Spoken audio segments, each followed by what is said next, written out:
ಕಾರ್ಕಳದ ಕರಿಯಕಲ್ಲು ಕಜೆ ಎಂಬಲ್ಲಿನ 2 ಮನೆಗಳಿಂದ ಗೋವುಗಳ ಕಳ್ಳತನ ನಡೆದಿದೆ. ಯಶೋಧ ಆಚಾರ್ಯ ಮತ್ತು ಸುಧಾಕರ ಶೆಟ್ಟಿ ಎಂಬವರ ಮನೆಯಿಂದ ಗೋ ಕಳ್ಳತನ ಆಗಿದ್ದು 1 ವರ್ಷದ ಅವಧಿಯಲ್ಲಿ ಒಂದು ಮನೆಯಿಂದ 16 ದನಗಳ ಕಳವು ನಡೆದಿದೆ. ಮತ್ತೊಂದು ಮನೆಯಿಂದ 12 ಗೋವುಗಳನ್ನು ಅಪಹರಿಸಿದ್ದಾರೆ ಕಳ್ಳರು. ಈ ಪ್ರದೇಶದಿಂದ 100ಕ್ಕೂ ಅಧಿಕ ದಿನಗಳು 1 ವರ್ಷದ ಅವಧಿಯಲ್ಲಿ ಗೋವುಗಳ ನಿರಂತರವಾದಂಥ ಕಳ್ಳತನ ನಡೀತಾ ಇದೆ.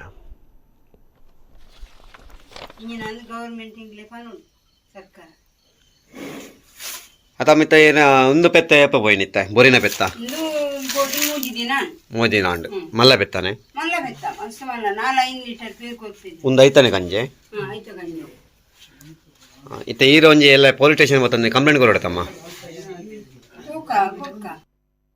ಇನಿ ದಾದನ ಒಂಜಿ ಆಣೆಂಕ್ ಇಂಚ ಮಲ್ಪುಲೆಸದ ಕನ್ನ ಬೇದರ್ ಮಲ್ಪೊತ್ತಿ ಬನ್ನೆ ಇಂಕ ಮಾತ್ರ ಈತು ಮುಂದುವರಿಸು ತುಲೆಮ್ಮ ಎಂಕ್ಲು ಇಂದು ಜಾಗಣ ವೇದಿಕದಟು ಅಗಲು ಈರ್ನೊಟ್ಟು ಇಲ್ಲ ಎಂಕ್ಲು ಈರ್ನೊಟ್ಟು ಇಪ್ಪಡಾಂಡು ಈರು ಒಂಜಿ ಬೇಲೆ ಮಲ್ಪೋಡು ಈರು ಎಲ್ಲ ಎಂಕ್ಲೊಟ್ಟು ಬತ್ತ ಪೊಲೀಸ್ ಸ್ಟೇಷನ್ ಒಂಜಿ ಕಂಪ್ಲೇಂಟ್ ಕೊರೋಡು ದಾಯಿ ಕೊರೋಡು ಬಂಡ ಈರು ಮನಿಪಂಕುಲುಂಡ ಬಾಕಿ ದಗಲ ಅಂಜಲ ಬಕ್ಕದಲ್ಲ ಪೋಪುಂಡು ಈರ್ನ ಬಾಕಿ ದಗಲ ಬತ್ತೋಪೇರು ಅಯ್ಯಕ ಪೊಲೀಸ್ ನಾಡೋಡು ಅಂಡ ಕಂಪ್ಲೇಂಟ್ ಅಂತ ನಾಡೋಜೇರು ಒಂಜಿ ಕಂಪ್ಲೇಂಟ್